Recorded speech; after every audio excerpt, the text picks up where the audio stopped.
Super tricks with Natasha Ali. आज का जो हमारा टॉपिक है वो है रेशो एंड प्रोपोर्शन के बारे में।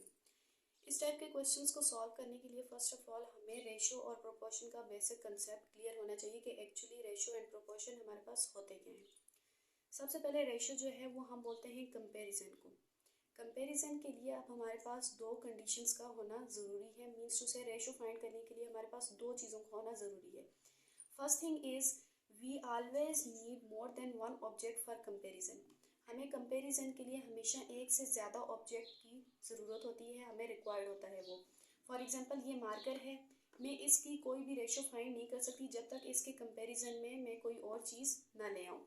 इसी तरह सेकंड कंडीशन है हमारे पास, comparison is always between two same quantities, यानी दो सेम क्वांटिटीज़ का सेम होना ज़रूरी है। फॉर एग्जांपल ये मार्कर ब्लू मार्कर केजी में है और ब्लैक मार्कर ग्राम में है।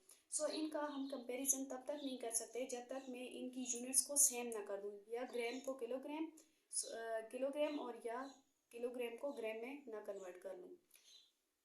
इसी तरह हमारे पास फिर इसके बाद आ जाता है प्रोपोर्शन। प्रोपोर्शन हम बोलते हैं comparison between two or more ratios of same quantities.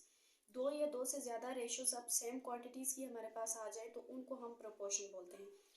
इसको हम एक एग्जांपल से समझते हैं। फॉर एग्जांपल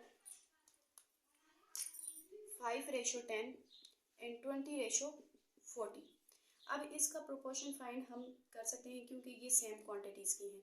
इनकी अगर हम रेशियोज़ को सिंप्लीफाई करें, इसकी सिंप्लीफाई करने के बाद इसकी रेशो आ जाती है 1:2। इसी तरह इसकी भी आ जाती है 0 से कैंसिल, 2:2 1:4, 1:2 अब इनकी रेशो सेम आ रही हैं तो इसको हम क्या कहेंगे, प्रोपोर्शन। इसको इन क्वेश्चन रेशो और प्रोपोर्शन को मज़ीद सही समझने के लिए हम इनकी फ्यू एग्जांपल्स लेंगे जिससे हमें ये टॉपिक जो है वो मज़ीद क्लियर। नाउ अब क्वेश्चन नंबर 1 आ जाता है, if an alloy contain copper and silver in the ratio 3:7 then find percentage quantity of silver in an alloy. अब इस क्वेश्चन में हमारे पास क्या गिवन है, कॉपर और सिल्वर जो है उनकी रेशोज गिवन है, वो क्या है 3:7, और हमें रिक्वायर्ड क्या है, सिल्वर की हमें क्वांटिटी फाइंड आउट करनी है। तो इस तरह के क्वेश्चंस को सॉल्व करने का सिंपल फार्मूला क्या है हमारे पास। नाउ लेट्स सपोज हम इन्हें नाम दे देते हैं। इसको ए का नाम दे दिया, इसको बी को, कॉपर को ए का नाम दे दिया और सिल्वर को बी का नाम दे दिया। सो इसका जनरल फार्मूला हमारे पास इस तरह आ जाता है, जिसका हमने फाइंड करना होता है उसको हम नोमिनेटर में लिखते हैं, divided by sum of their ratios करते हैं, और चूँकि हमें परसेंटेज फाइंड करनी है तो सिंपली हम उसको 100% से मल्टीप्लाई कर देते हैं। अब इस क्वेश्चन को हम किस तरह सॉल्व करेंगे, यहाँ पे हमें किस चीज़ को फाइंड करना है, सिल्वर की परसेंटेज को क्वांटिटी को फाइंड करना है। सिल्वर यहाँ पे क्या है, बी क्या है 7, डिवाइडेड बाय इन दोनों की रेशियोज का सम क्या है 3 + 7 10, और मल्टीप्लाई बाय सिंपली 100%। अब ये क्वेश्चन इंतहाई सिंपल है, 0 से कैंसिल हो जाएगा, 10 7 = 70, यानी इसमें 70% जो है वो हमारे पास सिल्वर की क्वांटिटी जो है वो शामिल है। सो इससे क्लियर होता है कि कॉपर की कितनी क्वांटिटी इसमें शामिल होगी, 30%। लेकिन चूँकि हमें क्वेश्चन में क्या रिक्वायर्ड है, सिल्वर की, सो सिंपली इसका आंसर क्या होगा हमारे पास 70%। इसी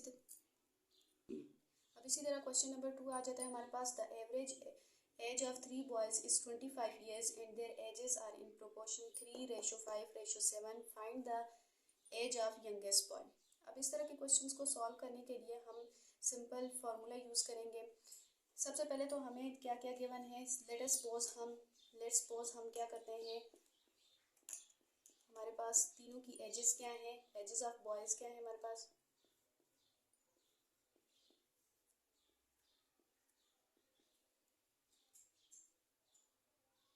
three x 5x and 7x।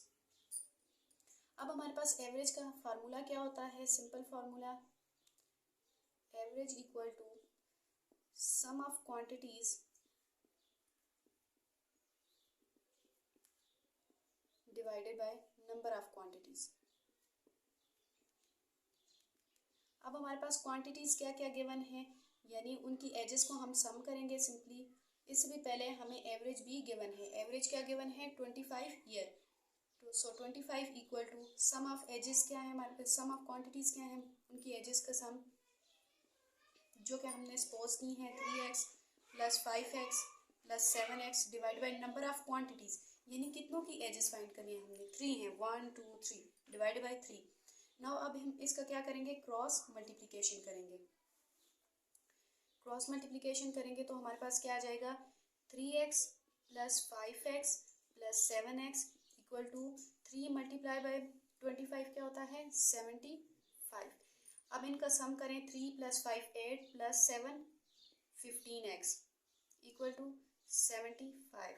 So x की क्या आ जाएगा, 15 को दोनों साइडों से डिवाइड कर देंगे, 75 डिवाइडेड बाय 15 ये क्या आ जाएगा, 5 के टेबल्स के साथ करें 3,